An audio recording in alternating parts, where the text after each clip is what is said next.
Bueno, volvimos. Hemos triunfado, regresamos. Mucha gente pensaba que era Verso Libre, eso que era un programa de podcast, de streaming, de literatura y feminismo que quedó sepultado en el pasado. Pues no. Aquí estamos. Aquí estamos con un nuevo programa de Verso Libre. Hoy vamos a hablar del silencio. Y con este programa vamos a cerrar nuestra primera temporada. Eso quiere decir que va a haber una segunda. Sí, estamos preparando la segunda con renovación y cambio. Con emoción y entusiasmo. Que es lo que hay que recuperar en este momento de derrota. De terror, y no vamos a usar la palabra derrota nunca. Nunca más. Nunca más. Nos acabamos de enterar de que ganó las elecciones Javier Milei. ¿Podés creer? En Argentina, para la gente que nos mira desde el exterior, que hay un montón. Argentina está pasando un momento muy, muy terrible, porque ganó las elecciones hace 10 meses ya. Casi un año. Casi un año. Sí. Un señor libertario muy, muy extraño que nos tiene sumergidas en un mundo de pobreza y de tristeza, al cual no vamos a responder ¿con qué? Con el silencio. No tendrán nunca más el privilegio, ¿cómo es? El beneplácito de tenernos calladitas. Uh-huh. Calladitas nunca más. Calladitas nunca más, señor Milei. Así que nada, se nos ocurrió hacer un programa sobre el silencio, porque es una palabra que está circulando por bastantes espacios. Nos parece muy sugerente para referirnos a ella desde la literatura y también desde los feminismos, que es nuestro gran marco ideológico. Sí, porque está también el silencio como un valor, ¿no? Como un valor al que a veces aspiramos, un poco de silencio. A mí me contaron, por ejemplo, que en Europa, en países como Suiza, se está poniendo de moda, quizás ya está de moda hace mucho, pero yo me enteré hace poquito, dejar los celulares, no usar las redes sociales. O sea que nosotros acá estamos recontra atrasados y atrasadas, y apelar al silencio. Obviamente el silencio como un valor, pero claro, también está el silencio opresivo, el silencio cuando te lo imponen, el silencio cuando estás silenciada. Y en este momento creo que nosotros estamos como movimiento atravesando una situación de un poco de silencio, de aturdimiento, de no saber bien qué decir y qué hacer. Sí, también he escuchado comentarios como, en este momento quizás hay que callarse un poco, como un silencio vinculado a la vergüenza de haber hablado durante muchos años de las cosas que nos parecían importantes, las cosas que nos parecían justas. Como esta misma línea que interpreta que hubo un sobregiro del progresismo, un sobregiro puntualmente del feminismo. Bueno, chicas, quizás ahora habría que callarse un poco, porque nosotros estamos, ¿qué hacemos? ¿Cómo hacemos? ¿Cómo nos organizamos? ¿Qué hay que salir a decir? Y yo escuché a alguien decir, una feminista decir, quizás hay que callarse un poco. Con lo que cuesta hablar, con lo que le cuesta a poblaciones enteras de nuestra nación poder llegar a una voz propia, poder llegar a tener una voz pública, ahora la sugerencia es callarse. Pero quizás es un sentido del silencio también como decías vos, como comprar un poquito de silencio para pensar. Claro, porque también está esa idea del silencio como algo pasivo, ¿no? Y no siempre es algo pasivo. El silencio también puede ser, tener una posición activa, una posición de escucha, sobre todo de escucha, ¿no? De reflexión, de observación. También puede tener una cosa de cerrarse. Pensaba en los musulmanes, no en la religión de los musulmanes, sino esta figura que Agamben en el archivo y el testimonio toma de Primo Levi de los musulmanes en los campos de concentración nazis. Que estas personas a las que les decían los musulmanes porque se ponían así hechos una bolita en el piso tomando la posición física que adoptan los musulmanes a la hora de rezar. Obviamente no eran musulmanes, repito, sino que se les decía. Y es como que se cerraban en sí mismos y se llamaban a silencio como una manera de extraerse del mundo, ¿no? De abstraerse, de auto... Preservación. Sí, de autopreservación, pero también de no poder hablar y no poder hacer nada al respecto del horror que estaba sucediendo alrededor.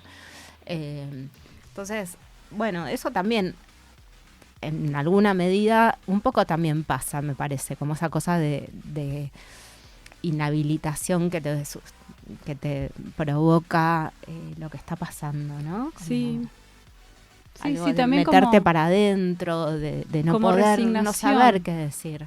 Como resignación, que es también como si fuera una figura religiosa, ¿no? Como tema de, bueno, me resigno, como mi actitud frente al contexto apocalíptico es de resignación y de recogimiento, ¿no? Me parece que hay personas que están atravesando también el silencio en ese sentido.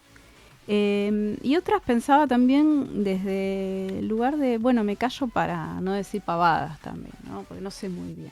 Estoy observando, como vos decías también, no sé muy bien qué decir, no quiero decir una pavada, que a veces también el silencio es como una manera de preservarse frente a un mundo que te está todo el tiempo tratando de extraer opinión y extraer, lo digo en términos de dato, en términos de las redes sociales, por ejemplo, como un poco combinarte a hablar, decir algo, tener discurso, tener opinión, danos algo de información sobre vos.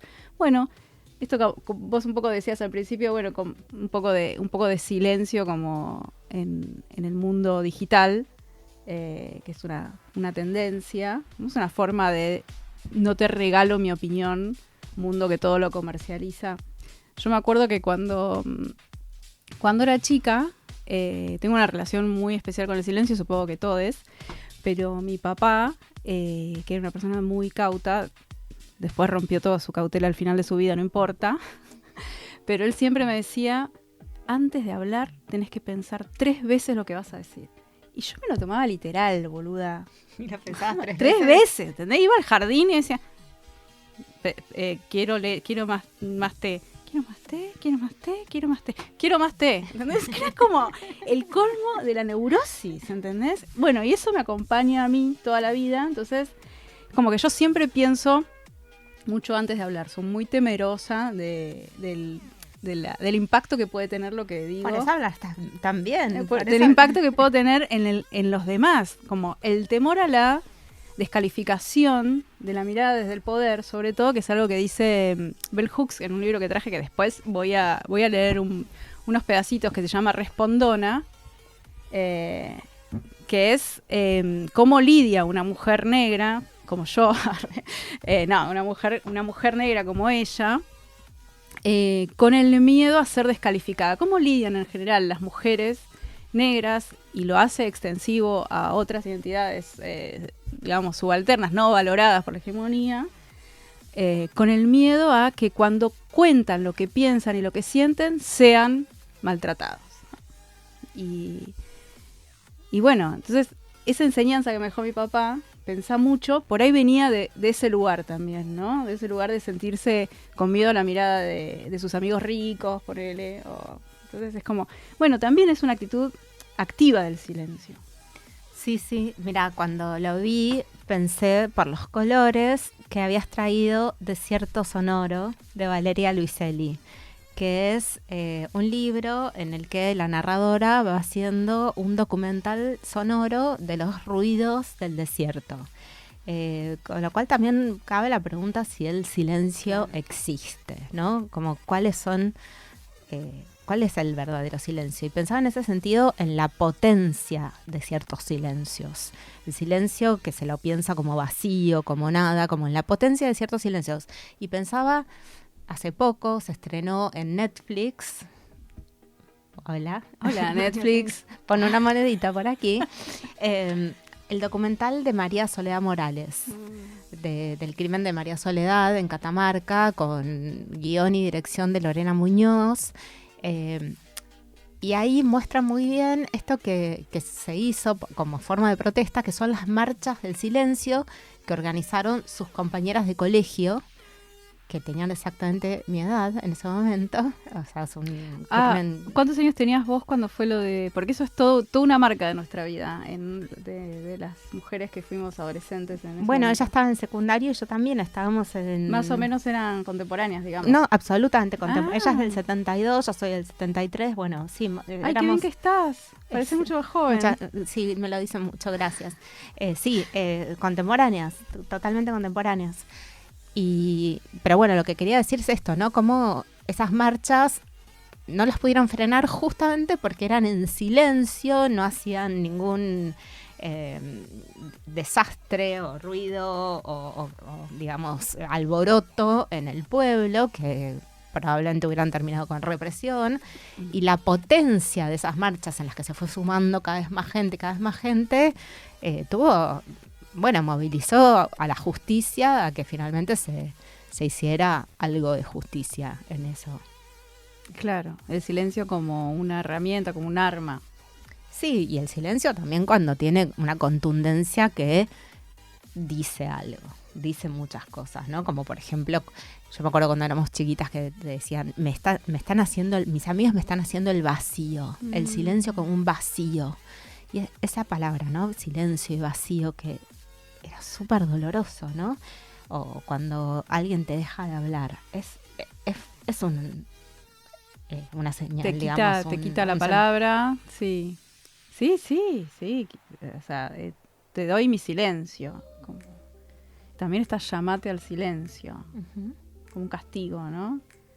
Tenés prohibido hablar. Uh-huh. Sí, está bueno eso del silencio, las marchas del silencio. De lo que no, por qué no dicen lo que están pensando también, ¿no? Es más efectivo el silencio para llegar a ese objetivo que querían que por ahí decirlo claramente, queremos justicia o queremos que... Bueno, sí. También pensaba otra deriva del silencio vinculado a la justicia, que una vez escuché al padre de una chica víctima de femicidio, después de muchísimos años tratando de dar con quién había sido el femicida de su hija y hacer marchas, estar en la justicia, elevar nuevamente la causa no sé qué, estar en los medios, hacer charlitas en todos lados. Una cosa que a mí me impresionó por como, no sé, como espiritualmente, ponele. Que dijo, en un momento nos reunimos toda mi familia y dijimos, no vamos a hablar más de esto. Porque estaban hace 15 años con toda la vida puesta patas arriba por la tragedia. Entonces dijeron, vamos a hacer silencio sobre este tema. Ya no vamos a hablar en los medios, retiramos la denuncia de la justicia, que también, eso es como raro. Y bueno, un poco como el silencio vinculado a la paz también, ¿no? Frenar el barullo, la vida sigue, frenamos el barullo, silencio. Soltar. Sí. Claro. Bueno, me pareció como, no sé, debe ser como algo como del Tao, ¿no?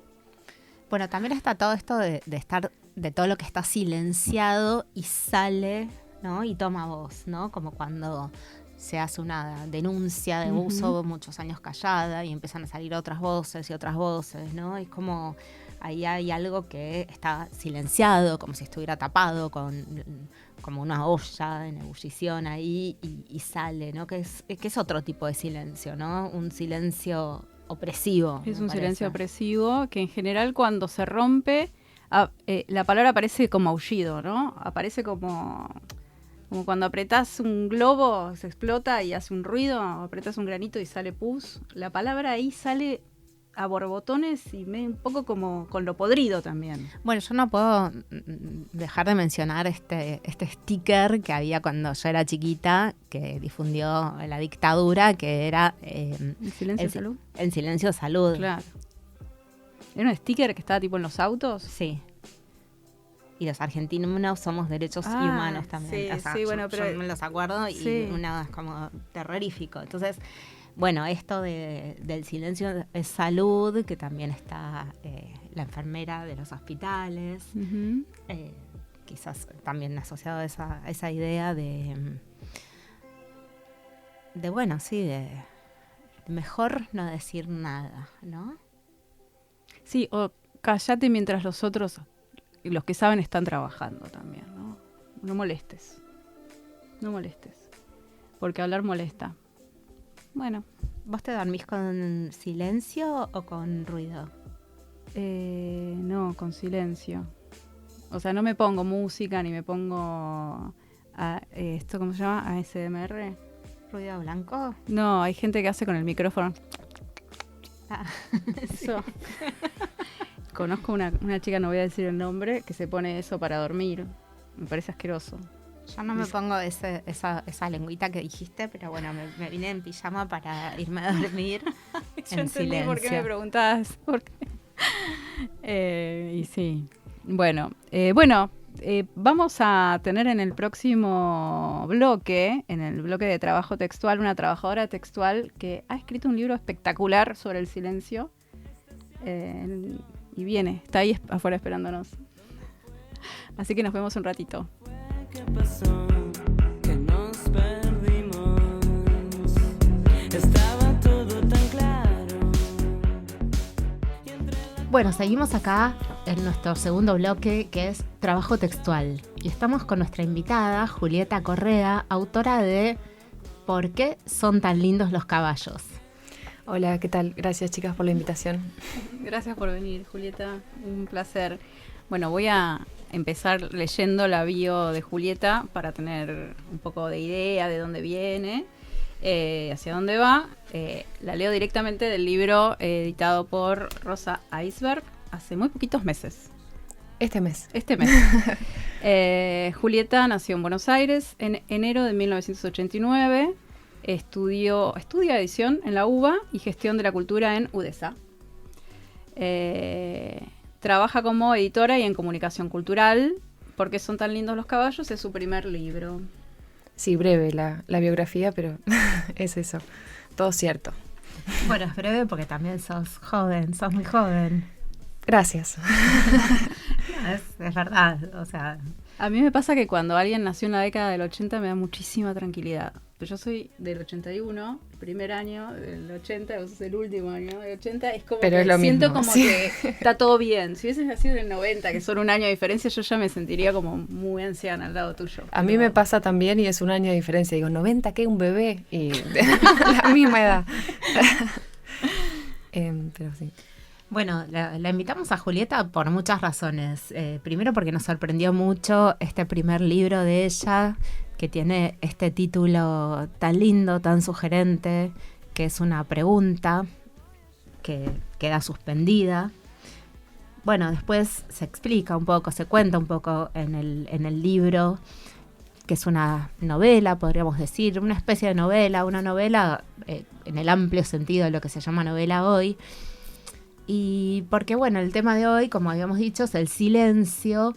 Y el trabajo de Julieta en la novela tiene que ver con la interrupción del lenguaje en un personaje que en el texto es la madre de la narradora, que va perdiendo cierta capacidad del lenguaje y se va distanciando de las palabras, algo que para ellas, las mujeres de esa familia, es muy cercano, muy afín, muy íntimo. Sí, bueno, yo en realidad le había puesto al libro las palabras, porque me parecía lo central. En realidad, mi madre tiene una enfermedad, tuvo una enfermedad, y cuando ella empieza como a modificar su lenguaje, yo empecé a tomar apuntes sobre esa pérdida de lenguaje, esas palabras raras que empezó a decir. Pero bueno, por sugerencia de Marina Yuchuk, que es la editora de Rosa, las palabras es muy importante para el libro, pero no es lo suficientemente elocuente o por ahí ya hay otros libros con ese nombre y yo le cambié, es mi primer libro y la tapa es tipográfica, entonces tampoco cuenta demasiado. Y se le ocurrió a ella, me dio algunas propuestas de otras frases que contenía el libro que pudieran funcionar como título, y una de ellas era esa, que es una cita de un texto que escribió mi madre, que creo que es muy lindo, que empieza diciendo: ¿por qué son tan lindos los caballos? ¿Por qué hay tanta belleza en el mundo? ¿Por qué lo olvidamos a veces? Pues yo no lo olvido, que me parece que era mucho más elocuente y lindo y sugerente, y bueno, creo que quedó muy bien en ese sentido el título. Pero el tema del libro sí está más asociado al silencio y a la falta de palabras que a los caballos, al fin y al cabo. Sí, a mí, bueno, me encantó el libro, creo que a Agus también, ahora lo va a decir, pero me parece muy interesante este trabajo que haces con el lenguaje, ¿no? Porque digo, más allá de la anécdota, de lo que ocurre, o de lo que pasó en la realidad, que bueno, podés contarlo si tenés ganas o no lo sabemos, no lo vamos a saber nunca exactamente. Me parece muy lindo como este catálogo de frases desenganchadas o desarticuladas. Bueno, ahí va la palabra de Molloy, ¿no? Desarticulaciones, que también hace de una especie de recorrido sobre una amiga, en el caso de ella, que va perdiendo la habilidad con las palabras, con el uso del lenguaje. Esta especie de catálogo, de recuento que vas haciendo, y que no está teñido de una melancolía por la pérdida, sino más bien como una especie de sorpresa o de asombro por este nuevo tipo de habla, por este lenguaje que tiene algo que ver con la poesía, ¿no? Porque es como una manera distinta de nombrar las cosas fuera del lenguaje normado, del lenguaje habitual, de cómo pensamos habitualmente las frases y las oraciones. Sí, de hecho, otra cosa para mencionar de la editorial es que está incluido en la colección de poesía, que por eso tiene esta tapa de color y no es una tapa con una foto, como tienen otros libros de Rosa Isberg. Y a mí me sorprendió la decisión, pero después entendí que va por esta línea de lo que vos decís. La poesía puede ser una manera de definir la poesía podría ser como estas transformaciones del lenguaje, otras maneras de contar cosas de una manera no literal o un poco corrida de la realidad, y bueno, lo que pasa con algunas enfermedades o con algunas aproximaciones a la realidad que hacemos tiene que ver con este mismo corrimiento, y bueno, sí, finalmente quedó esa manera de expresarse, es como un poco el núcleo de lo que es el libro.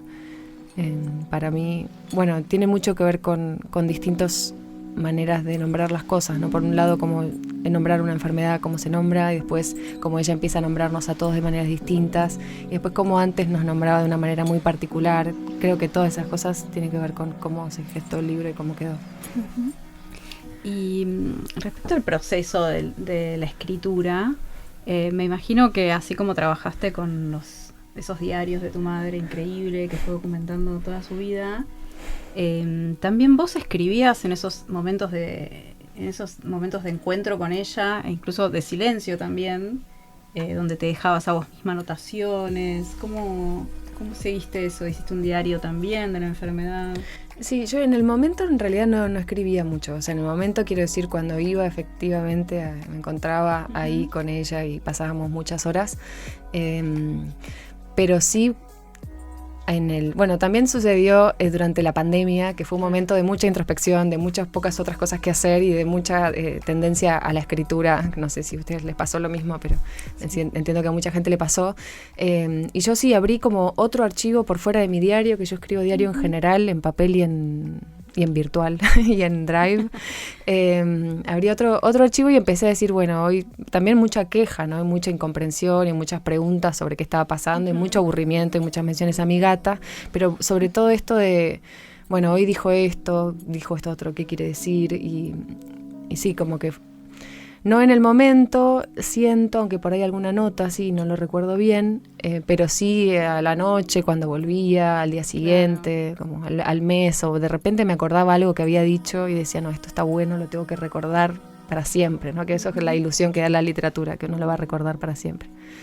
Sí, te preguntaba porque a mí me llamó mucho la atención. A mí el libro me encantó y está plagado como de esos detalles que, no sé, una inteligencia artificial no podría producir, ¿no? Que tienen que ver con el encuentro entre dos humanos y con la mirada humana. Una mirada muy humana, muy tierna también y muy atenta, ¿no? Como, mirá lo que dijo y de lo que puedo pensar de lo que dijo. Y me imaginaba que eso tiene también que ver con el vínculo de cuidado entre dos personas, ¿no? Como ese trabajo tan femenino del cuidado, que por suerte, según cuenta tu libro, también hubo apoyo de otros miembros masculinos de la familia, Sí. pero que bueno, en general suele recaer sobre las mujeres. Pero también pensaba como la escritura y el rescate de una memoria, como también la literatura ahí al servicio del cuidado, ¿no? Sí, me gusta esto que decís del cuidado y la ternura, porque yo tengo yo sé que el libro tiene distintas partes que lo componen. Una es el duelo, una es, el lenguaje, el cuidado, la ternura y la salud mental. Y a mí, que la salud mental me parece muy interesante, me gusta interesante como tema y urgente como sociedad prestarle atención, pero me gusta sobre todo pensarla a partir del cuidado y de la reivindicación de la ternura, digamos, que son cosas que ahora, en las redes sociales parece que la ternura no garpa o que es una boludez, digamos, o que sirven más otras cosas para generar impacto y la relación con el cuidado va a ser cada vez más urgente porque es un poco la única cosa que creo que la inteligencia artificial no va a poder tener ninguna incidencia. Me confundo y probablemente no tengan ni idea de lo que digo, pero sí, es una cosa realmente muy humana y muy que nos atraviesa a todos, sobre todo asociada a las mujeres. Sí. Yo sí tuve la suerte de que mis hermanos formaron parte de la estrategia de cuidado como yo y no lo escribieron, pero por ahí escriben su versión, nunca se sabe. Y además tengo un padre que también participó del cuidado y qué sé yo, pero sí, la verdad es que el cuidado es una actividad de las que nos encargamos nosotras. Sí. ¿Te gustaría leer algún fragmento? Bueno, ¿sí? Sí, cualquiera. Lo que vos quieras, sí. A ver, improvisa. Sí, mientras Juli busca, yo voy contando también, como que es muy lindo como ella recorta. Bueno, en realidad los recortes están dados por esa propia voz nueva de la madre. Y como esas frases recortadas también tienen algo de esa suspensión de la poesía, ¿no? Como que quedan en suspenso, quedan en el aire, como si pudieran ser completadas después por quien escucha esas frases. Tienen algo hasta de oracular por momentos. Está muy, muy bien eso, como desde el lugar de la escucha que tiene también la autora. Sí, totalmente, la escucha. Es eso. Sí, te quería escuchar a vos, entonces no me concentré en lo que está, pero puedo leer el comienzo simplemente.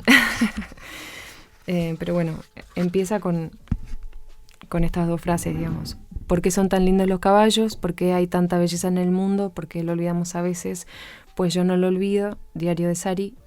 Y un animal demasiado solitario se come a sí mismo, que es un fragmento de Eice Juaz de Sara Gallardo. 1.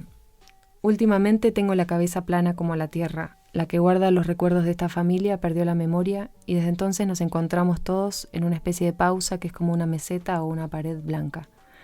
En realidad debería decir nos perdemos. Antes que recordar, como si pudiera, me pongo a transcribir frases sobre la memoria que escucho de casualidad o que busco impaciente alguna noche en mi computadora. Anoto anécdotas imprecisas, apenas inventadas, las frases nuevas, junto todo. ¿Para qué? Es como un recuerdo en tiempo presente. Claro que el recuerdo es presente, para hacer algo. Sari nació el 2 de enero de 1963 en Buenos Aires, ahora tiene 61 años y un diagnóstico de demencia. Su nombre completo es Sara María Marta, muy común en esta familia católica y tradicional que nombró generaciones de mujeres Marta y Sara como en la Biblia, como dos piernas largas de A que avanzaron en el siglo sin interrupción. Pero Sari siempre fue Sari, nada de Sara, menos aún María, y desde los 26 años es también mi mamá. Un nombre extenso con apellido doble que le gustaba resumir en 2, Sari López, más fácil de escribir, que no daba lugar a preguntas que no hacía falta deletrear, y una firma que con los años y la voluntad de hacer todo lo menos trabajoso posible había logrado reducir a un triángulo, una S cursiva estirada que no tuve que esforzarme en aprender a falsificar. No sé. ¿Sigo? Sí, un poquito más. Estoy admirada de los que escriben sobre su vida, sus tragedias. Yo siento desesperanza, agotamiento y tristeza y mis apuntes son raquíticos.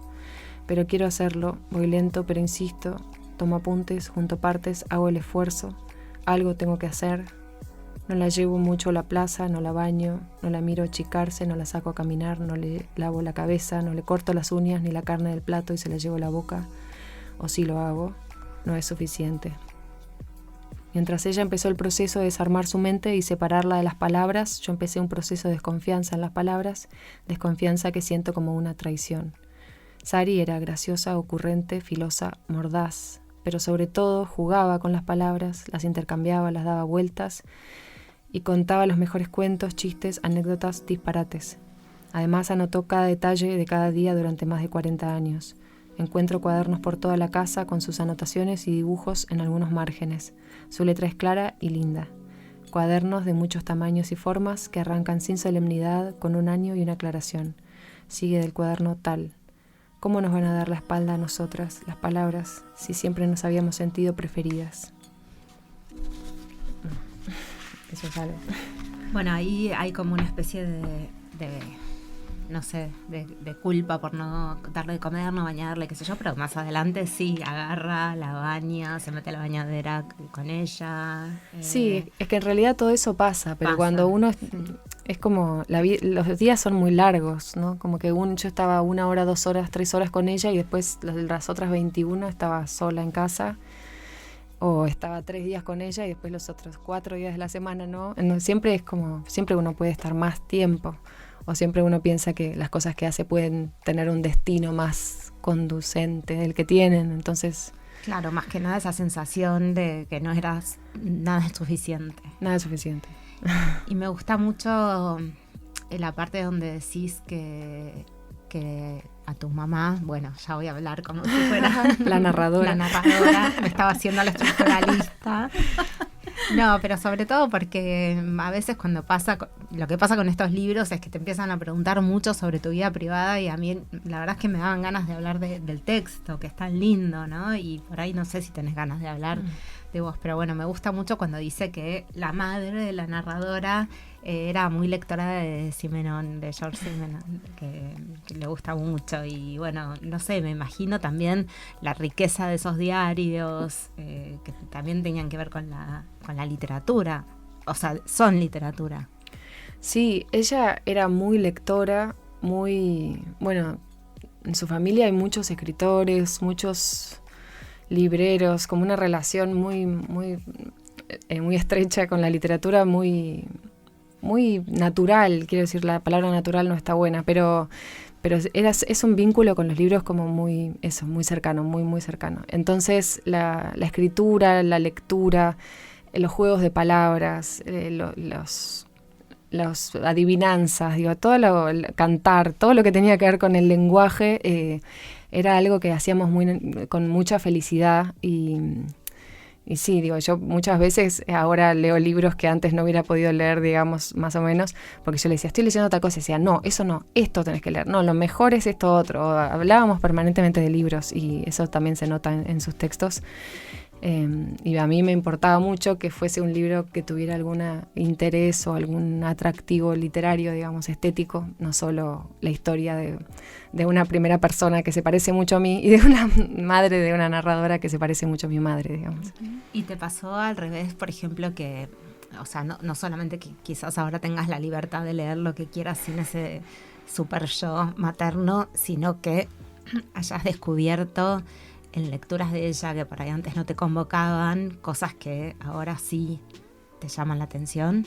¿En lecturas de sus textos o de sus recomendaciones? De sus recomendaciones, de su biblioteca. De su biblioteca. Bueno, sí, justo eso porque estoy volviendo un poco a Hudson y a los naturalistas, que era una cosa que a ella le encantaba, y yo veía un paisaje y pensaba, árboles y pasto, y ella decía, no, pero ahí hay un nido, y ahí hay un churrinche, y ahí hay una garza, y yo no sabía de qué me estaba hablando, o hay un fresno, digamos, un liquidámbar, y yo, eso no era un lenguaje claro para mí, y ahora estoy leyendo mucho ese tipo de biblioteca, también para seguir su tradición, ¿no? Como para que esa manera de mirar el mundo y la naturaleza y el campo argentino no quede como olvidado en la propia familia. Sí, eso no lo había pensado, pero lo estoy haciendo. Bueno, Juli, se nos está terminando el tiempo de este bloque. Te agradecemos un montón por estar acá. Muy, muy hermoso el libro, lo recomendamos mucho, enfáticamente. Y creo que si vos querías que fuera una experiencia literaria, el relato de esta situación lo es. La verdad que es un libro que en términos estéticos es brillante, no sé, tiene zonas como muy, muy conmovedoras, más allá de la historia, ¿no? Sí, además, para mí tiene momentos deslumbrantes, Sí. y además en ningún momento está como narrado desde un lugar victimizado. Ujú.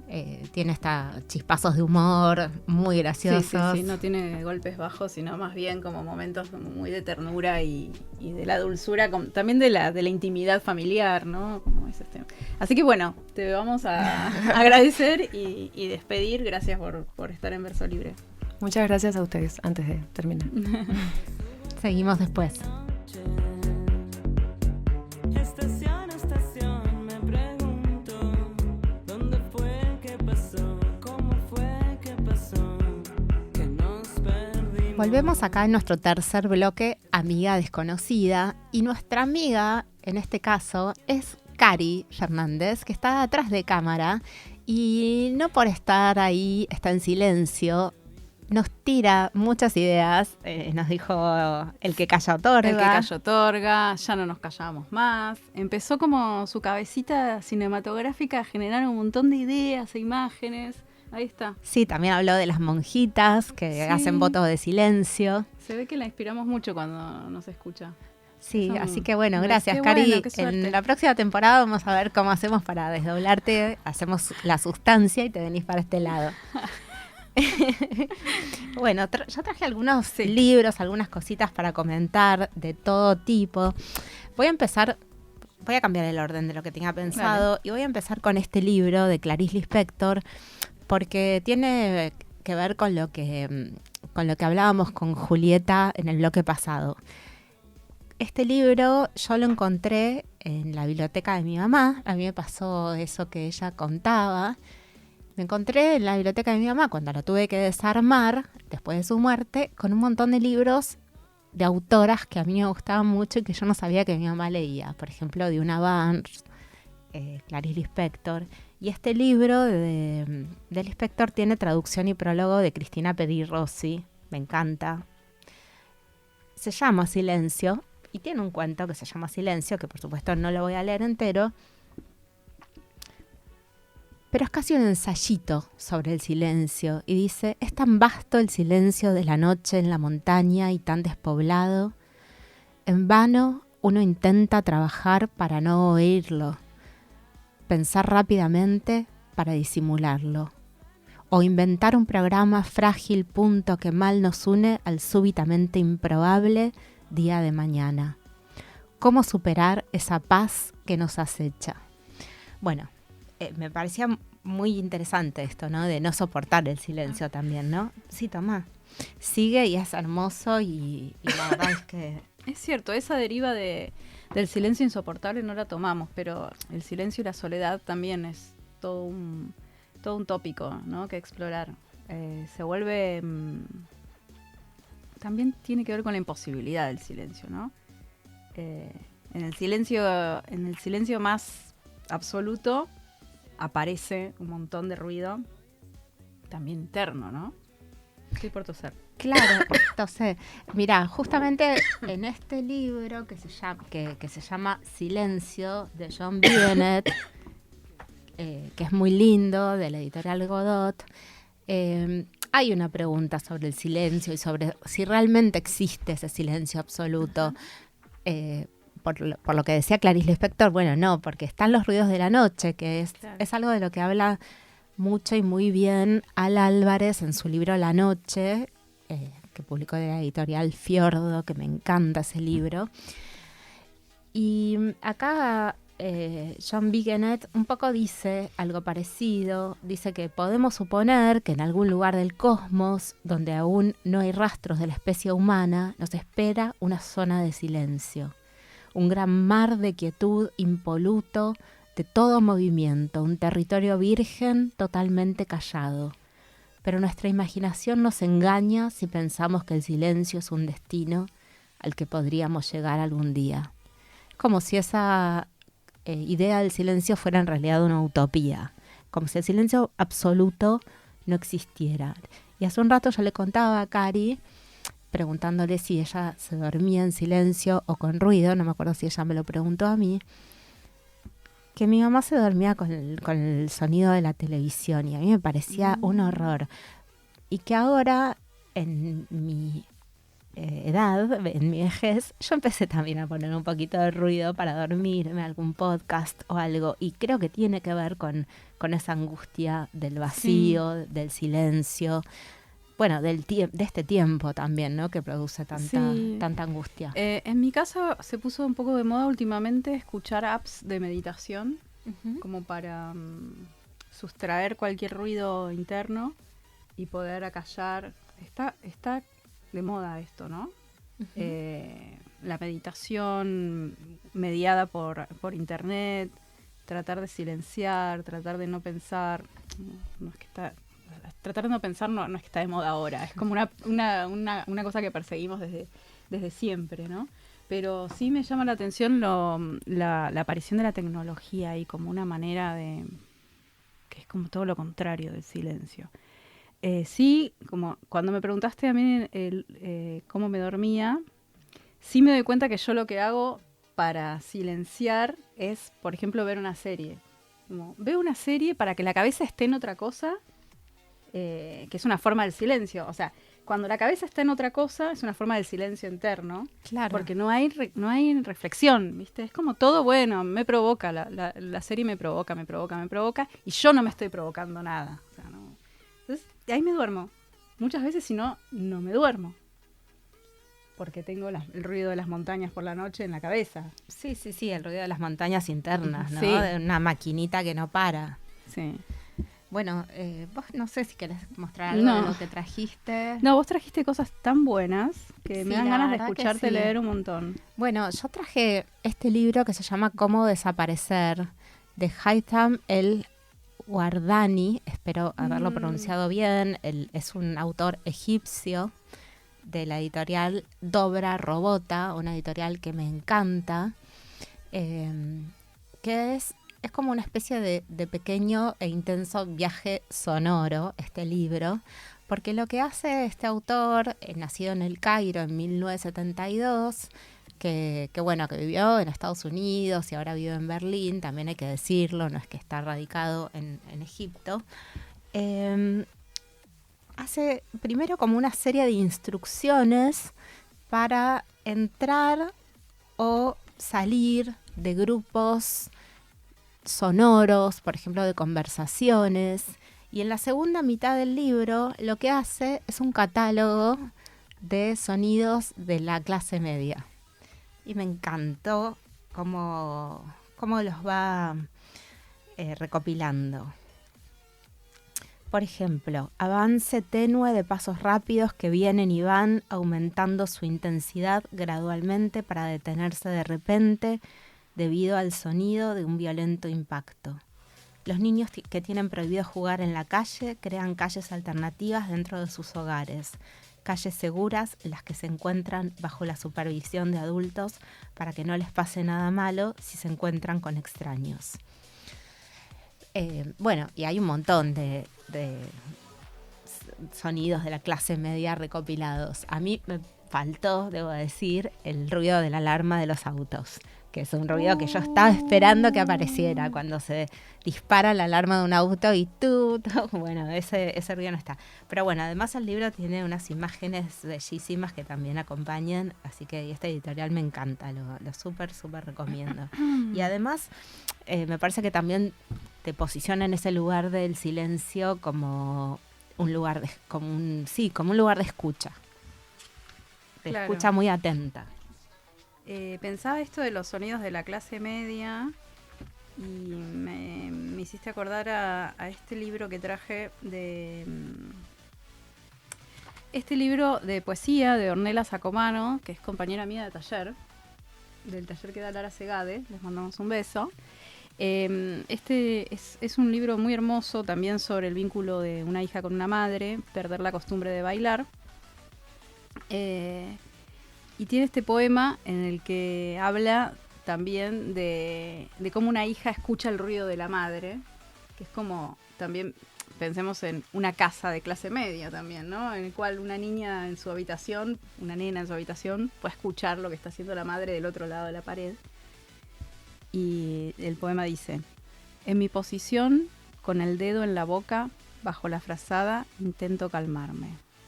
Me desvela su vida adulta en la madrugada. Por un agujero se ve el cielo.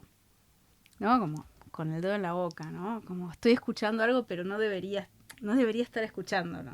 Claro. Bueno, me gustó. Muy lindo, sí. Como la mirada de la infancia hacia la adultez también, como... ¿Qué digo sobre esto? No sé, no debería estar... Como también en una forma de... No debería estar escuchando. Esto que decías vos, la asociación entre el silencio y la escucha. Me quedo en silencio porque estoy escuchando, pero no debería estar escuchando esto. Claro, ¿no? Y en ese momento de la madrugada donde hay una vida adulta que a la niña no le pertenece. Claro. Bueno, yo había traído también un libro de Tamara Kamensagen que se llama Libros Chiquitos, que no habla especialmente del silencio para nada, pero sí tiene, por ejemplo, un capítulo que se llama ¿Se escucha? Pero sobre todo lo traía porque Tamara habla acá, por ejemplo, de un verso de César Vallejo, que es el primer verso de la poesía entera de Vallejo, que es el primer verso de Los Heraldos Negros. Es un verso muy conocido, bastante famoso, que es: hay golpes en la vida tan fuertes, plim, plim, plim, puntos suspensivos, yo no sé, ¿no? Y en esa suspensión, decía Tamara, que le había enseñado su maestro Enrique Pezzoni, residía el hecho poético. En esa suspensión del sentido también, donde caía el sujeto poético. El corte de verso también es una suspensión del sentido. Nos obliga a una pausa, nos obliga a un silencio, nos obliga a también romper la estructura gramatical, como decíamos antes, habitual de la frase. Entonces, bueno, me parece que en la poesía la relevancia del silencio es total y absoluta. Es lo que también podemos ver cuando leemos un haiku, cómo el sentido se reconstruye en los intersticios de los versos. Bueno, me parecía también interesante pensarlo desde ese lugar. Y después traje también Variaciones sobre el derecho a guardar silencio, un ensayo de Ann Carson con traducción de Soledad Marambio, a quien le mandamos un saludo. Tiene un documental muy lindo que está en la página del ADFEM para quien lo quiera ver. Que en realidad es un ensayo sobre la traducción, ¿no? Y cómo a veces en la traducción nos quedamos en silencio, ¿no? Dice: hay algo enloquecedoramente atractivo en lo intraducible, en una palabra que guarda silencio en el tránsito. Como que hay algo que de lo intraducible que queda indefectiblemente en silencio. Es cortito y es muy, muy intenso y muy lindo para leer. Está muy bueno. ¿Qué me había quedado para mí para decir? Vamos... tenemos un montón de material sobre el silencio, sobre la poesía. Podríamos hablar un montón de horas sobre esto, la verdad. ¿Querés sumar algo más antes de terminar? Dale, voy a leer este libro que me prestó mi hijo, León, así que le agradezco y le mando un beso. Un libro de John Cage, Conferencias sobre la nada, con traducción de Fowell y Pablo Llanera. que dice así. Voy a leer un pedacito que me parece que es muy lindo para terminar. Dale. Está escrito como un pentagrama, así que voy a tratar de leerlo como se pueda. Aquí estoy, y nada hay que decir. Si alguien quiere irse a otra parte, dejémoslo salir en cualquier momento. Lo que necesitamos es silencio, pero lo que el silencio necesita es que yo siga hablando. Está muy bien. Está muy bien. La complejidad total. Bueno, ¿te parece que Vamos terminando. nos vemos en la próxima Nos temporada? vamos a ver en la próxima temporada. Agradecemos muchísimo por el apoyo en estos episodios. Bueno, por supuesto a Cari, que está ahí detrás de cámara, a Ale de Masi, que está en la operación, a la tribu, que es la casa que nos recibe, a LatFem y todas nuestras compañeras, que son muchísimas. A Bookmate, que A nos Bookmate, acompaña. está bien, a Bookmate. Y Y espero que nos acompañen. a todas las editoriales que nos mandan libros, también, Sí. digámoslo, que nos mandan libros ahora y que nos han mandado libros durante muchos años, a vos supongo, que hacen que también una pueda disponer de tanta variedad de libros para conversar. Y hay que comprar libros. Hay que comprar libros y apoyar a la industria editorial.